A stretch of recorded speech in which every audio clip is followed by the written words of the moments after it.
பண்ணிட்டுருந்தேன். இது வந்து சூடு ஆறிடும். கேட்குதா அந்த சத்தம்? சூடு ஆறிடும், ரெக்கார்ட் பண்ணலாம் சத்தம். இப்போயாவது சத்தத்தை வந்து கொஞ்சம் தெளிவாக கொடுக்க பார்க்கலான்னு பார்த்தேன். இது சூடு போகிற மாதிரியே தெரில. நானும் ஏசிகளெலாம் காட்டினேன். திரும்ப ஆன் பண்ணால் தீன்னு வர ஆரம்பிச்சிருச்சு. அப்புறம் என்ன, ஜாலியாக இருக்கீங்களா? எம்ஐ தோத்துருச்சு. ஆனால் ரொம்ப பெருசாக தோக்கலை, ஒரு 5 பால். சரி, நான் ஒத்துக்கிறேன். 150ங்கிறது கம்மியான ஸ்கோர் தான். மேட்ச்சு நான் ஆன் அண்ட் ஆஃபாக தான் பார்த்துட்டு இருந்தேன், ஃபுல்லாக உட்காந்து பார்க்கல. தோனி வந்து பெருசாக அடிக்கலை, 2 பால் ஆடிட்டு ரன் ஏதோ அடிக்கலான்னு நினைக்கிறேன். ஆமாம்.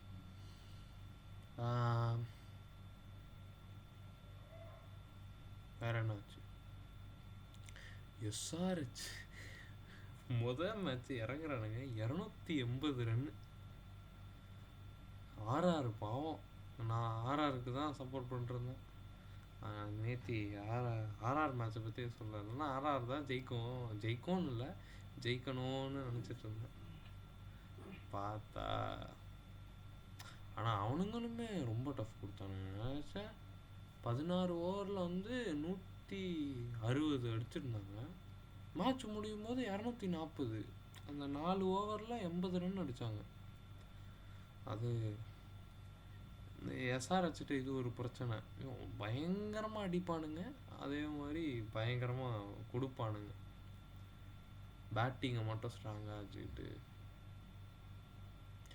புத்தூர்னு ஒரு பையன், விக்னேஷ் புத்தூர், செம்ம பவுலிங். ஆனால் அவன் தான் கடைசியில் லைட்டாக சொதப்பிட்டான். 3 முக்கியமான விக்கெட் எடுத்தான். அந்த ரச்சின் ரவீந்திராவையும் தூக்கி இருந்தான்னா எம்ஐ கையில் மேட்ச் இருந்திருக்கும். கடைசியாக 2012 இங்கே சேப்பாக்கில் வச்சு சிஎஸ்கேவை போட்டது. இன்னைக்கு அது நடக்கும்னு நினச்சேன், ஆனால் நடக்கலை. கனிமாலாம் போட்டாங்க நண்பர்களே. கனிமா வந்து எப்போது ஏதோ ஒரு முக்கியமான பிளேயர் அவுட் ஆகும்போது போட்டாங்க. தூபே அவுட் ஆகும்போதா தெரில, ஏதோ சிஎஸ்கேல ஒரு முக்கியமான பிளேயர் அவுட் ஆகும்போது. தூபேவா இல்லை, ரவீந்திரா அவுட்டே ஆகலை, தூபேன்னு தான் நினைக்கிறேன். ஏன்னா ஜடேஜா அவுட் ஆகும்போது இல்லை. எனக்கு ஜடேஜாவை எதுக்கு அவுட் பண்ணானுங்கன்னே தெரில. அவன் ரொம்ப ஸ்டார்டிங்லேருந்து ரொம்ப அப்படியே பேஷன்ஸாக பொறுமையாக ஆடிட்டு இருந்தான். அவனை வச்சுருந்தாங்கன்னா அவனும் கொஞ்சம் கொஞ்சமாக தட்டிகிட்டே இருக்க. ரவீந்திரா இங்கே வந்தால் தான் அடிக்கிற மாதிரி இருந்தது. ஜடேஜாவை தூக்குனதுனால இல்லை, தோனி வர்ற மாதிரி ஆயிடுச்சு. பயந்துட்டேன்னா அப்புறம் பார்த்தா தோனியும் அடிக்கலை, கடைசியாக ரச்சிந்திரா தான் அடித்து கொடுத்தாப்புல.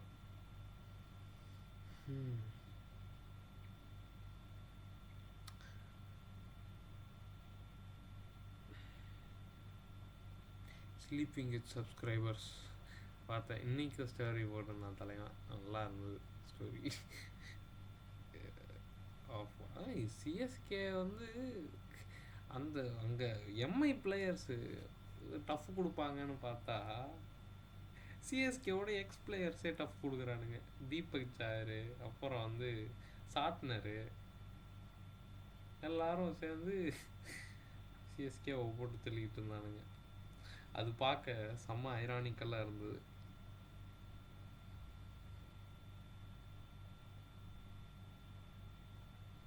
சாட்னர்லாம் செம்ம பவுலிங். ஃபஸ்ட் ஓவர் மட்டும் லைட்டாக சொதப்பனான்னு நினைக்கிறேன். தீபக் சாகர் பேட்டிங்கும் மிரட்டிட்டான், பவுலிங்லேயும் வந்து ஒரு விக்கெட் எடுத்தானா 2 விக்கெட் எடுத்தானோ. தீபக் சாகர் பேட்டிங் சூப்பராக இருந்தது. 130லேருந்து 150 தீபக் சாகர் தான் கொண்டு போனான்.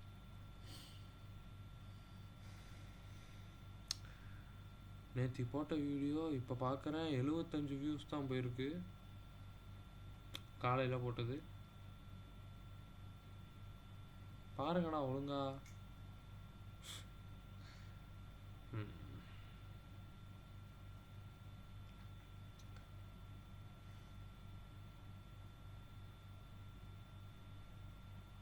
வேற என்ன இருக்கு? சரி, நான் வந்து நேத்திக்கு சொல்லலாம்னு வச்சுருந்த விஷயங்கள் வந்து இன்னைக்கு சொல்கிறேன். என்னன்னா, 2 மெசேஜ் நண்பர்களே.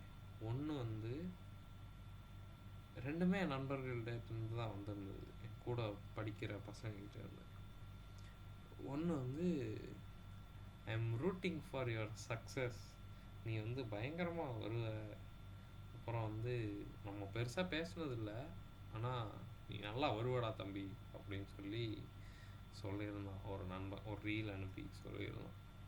அது ஒரு மாதிரி கேட்கறதுக்கு ரொம்ப நார்மலாக இருக்கலாம்.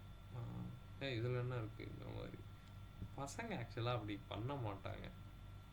ரொம்ப க்ளோஸ் ஃப்ரெண்டாக இருந்தால் கூட, ஏய் அதெல்லாம் ஜெயிச்சிருவாடா நண்பா, அதெல்லாம் சொல்லவே மாட்டானுங்க. எனக்கு அப்படி ஒரு மெசேஜ் வந்தோடனே ரொம்ப நல்லா இருந்தது. அவன்கிட்ட நான் பெருசாக பேசினது கூட கிடையாது. பார்த்தா ஹாய் பாய் அப்படி தான் இருந்திருக்கும். பார்த்தா அந்த ரீலை அனுப்பி சொல்லியிருந்தான். அது லைட்டாக காரணியாக தான் இருந்தது. இருந்தாலும் எனக்கு ஒரு மாதிரி, அவன்கிட்ட நல்லா இன்னும் கொஞ்சம் பேசியிருக்கலாமா, ஏன்னா இனிமேல் பேச முடியாதுல்ல, இன்னும் கொஞ்சம் பேசியிருக்கலாமோ அப்படின்னு தோணுச்சு. அது ஒன்றா. இன்னொன்று, கடவுள் ஒருத்தர் அவர் வந்து ஒரு ரீல் அனுப்பியிருந்தார். இந்த மாதிரி, அது எனக்கு கரெக்டாக இங்கிலீஷில் என்ன சென்டென்ஸ்ன்னு தெரியல, நான் தமிழில் சொல்கிறேன்.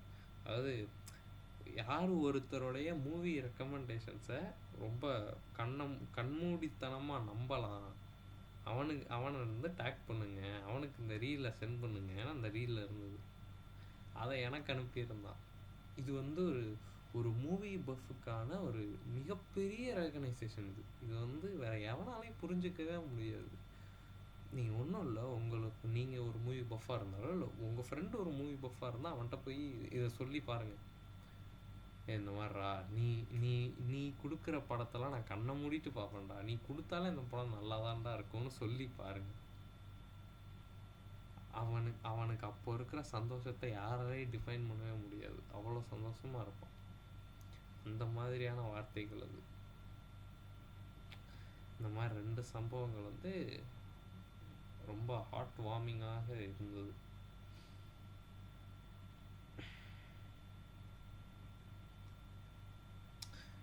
மணிகண்டனுடைய குடும்பஸ்தன் 50 நாள் தாண்டிடுச்சு. அது முந்தானத்துன்னு நினைக்கிறேன். ஆமாம், முந்தானத்துல நான் 22ஆம் தேதி பேசியிருக்கணும்னு நினச்சேன். ஆனால் ஆர்சிபி பற்றியே நிறையா பேசிட்டதுனால சொல்ல முடியல.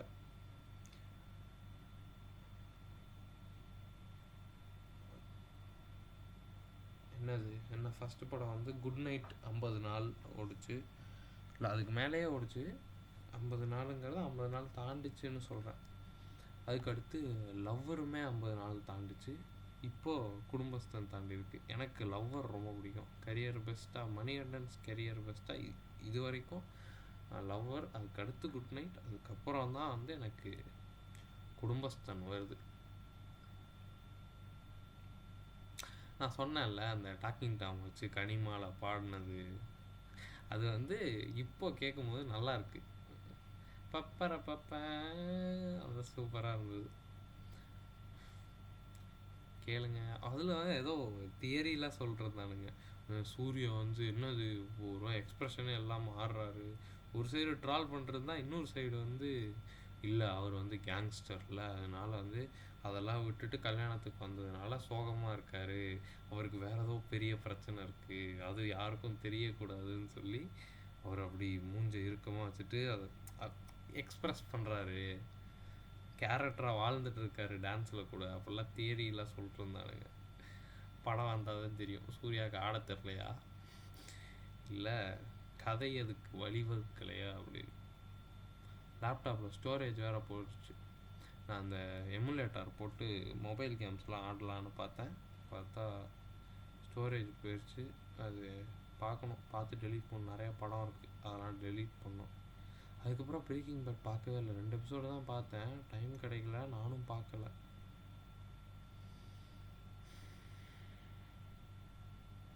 அப்புறம் இது காலையில் பேசும்போது இந்த ரெக்கமெண்டேஷன் கொடுக்க மறந்துட்டேன். இன்னைக்கு என்ன பண்ணுறீங்க? நீங்கள் எதுவும் பண்ண வேணாம்.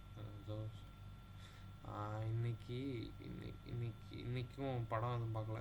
ரொம்ப நாளாக இப்போ கடைசியாக பார்த்தது இந்த வில்லியோ பிசார் தான். அதுக்கப்புறம் படம் எதுவும் பார்க்கல. பண்ணையாரும் பத்மினியும் பாருங்கள். அதை இன்றைக்கி ரெக்கமெண்டேஷனாக எடுத்துக்கோங்க. நேத்தி ஜேகே வீடியோ பார்க்கும்போது அதில் ஜேகே சொல்லியிருப்போம் பண்ணையாரும் பத்மினியும். அது எனக்கு ஸ்ட்ரைக் ஆச்சு. ரொம்ப நல்ல படம், பாருங்கள், நல்லாயிருக்கும்.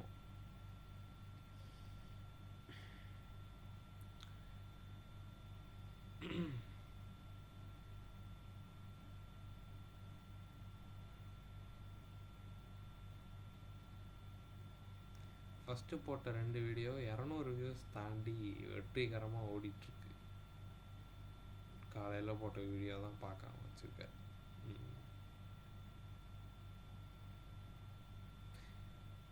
இன்றைக்கி என்ன பண்ணேன்? மேட்ச் பார்த்தேன், கொஞ்சம் நேரம் படித்தேன். ரொம்ப பிடிக்கல, கொஞ்சம் படித்தேன். இது 7 ஸ்க்ரீன் ஸ்டுடியோஸ்லேருந்து ராம்காம் ஸ்கிரிப்ட் இருந்தால் சினாப்சிஸ் அனுப்பு, பிடிச்சிருந்தா அவன்கிட்ட நான் ஸ்கிரிப்ட் கேட்குறேன், அதையே அனுப்பு அப்படின்னு சொல்லியிருந்தாங்க. சரின்னு அதுக்கு உட்காந்து சினாப்சிஸ் எழுதிட்டு இருந்தேன். ஓரளவு வந்திருக்கு, ஒரு 20% எழுதியிருக்கேன். இதெல்லாம் இருக்க போது இதெல்லாம் வந்து இது கடைசியில் கிளைமேக்ஸு அப்படிங்கிறது யோசிச்சுருக்கேன். ஆனால் கீ சீன்ஸு, செட் பீசஸ்லாம் எழுதிட்டுருக்கேன். கேரக்டர்ஸு நமக்கு ரொம்ப வராத ஒரு ஜான்ரா வந்து ராம்காம். அதுக்கு தான் இதில் உலாவிட்டு இருக்கேன், ஐஎம்டிபியில் உலாவி ப்ரிமைஸ்லாம் படிச்சுக்கிட்டு இருக்கேன். ஏதாவது ஒரு படத்தோட ப்ரிமைஸ் நல்லா இருந்தால் அதை தூக்கிக்கலாம் அப்படின்னு. சரி, ஆல்ரெடி ரொம்ப நேரம் பேசிட்டேன். பாருங்கள், நாளைக்கு பார்ப்போம். நாளைக்கு மேட்ச் என்ன? DC LSG. எனக்கு என்னமோ டிசி ஜெயிப்பாங்கன்னு தோணுது. அதை பார்ப்போம். நம்ம நாளைக்கு பார்த்துக்கலாம் நண்பர்களே. வரட்டா?